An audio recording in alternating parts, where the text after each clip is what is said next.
Jacob here with Sarracenia Northwest, and this is your Carnivorous Plant Care Guide for August 2025. At the beginning of August, the weather is as expected. We have sunny skies with temperatures in the 80s. There's a slight cool down from July when day temperatures were mostly in the 90s.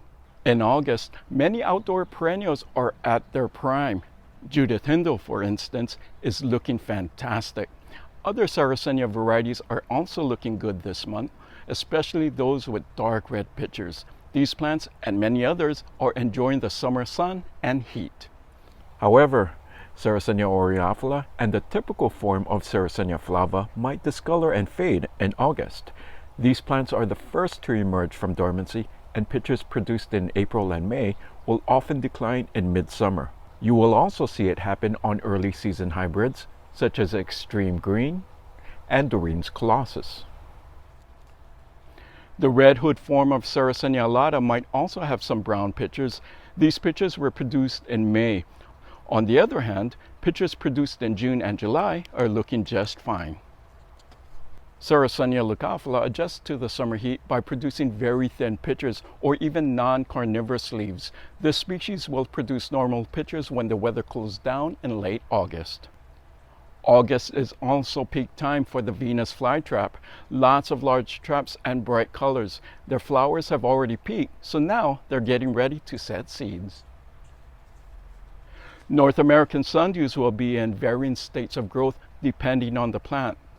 Many of the northern varieties, such as rotundifolia and filiformis, slow down in August. The southern varieties, such as intermedia and tracei, will still be going strong.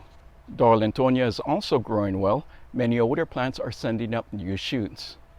To care for your outdoor perennials in August, give them as much sunlight as possible. As a rule of thumb, Sarracenia and flytraps require the same amount of sunlight as tomato plants.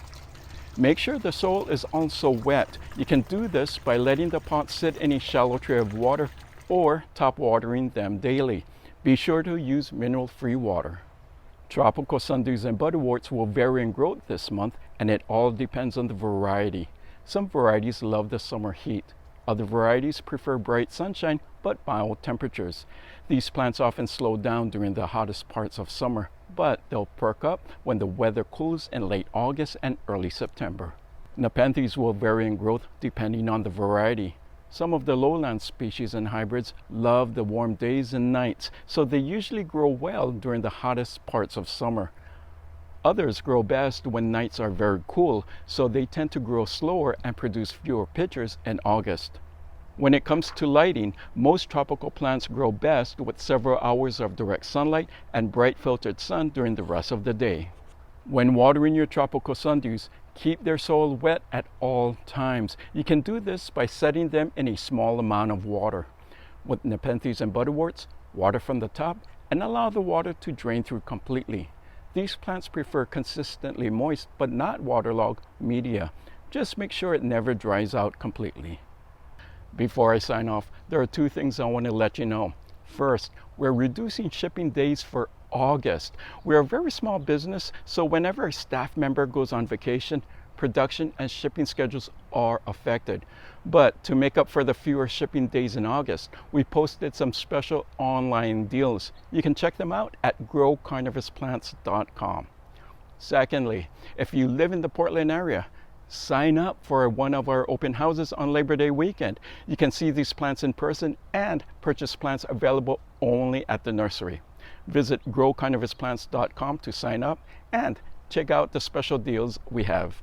Thank you so much for watching. I look forward to seeing you in another video.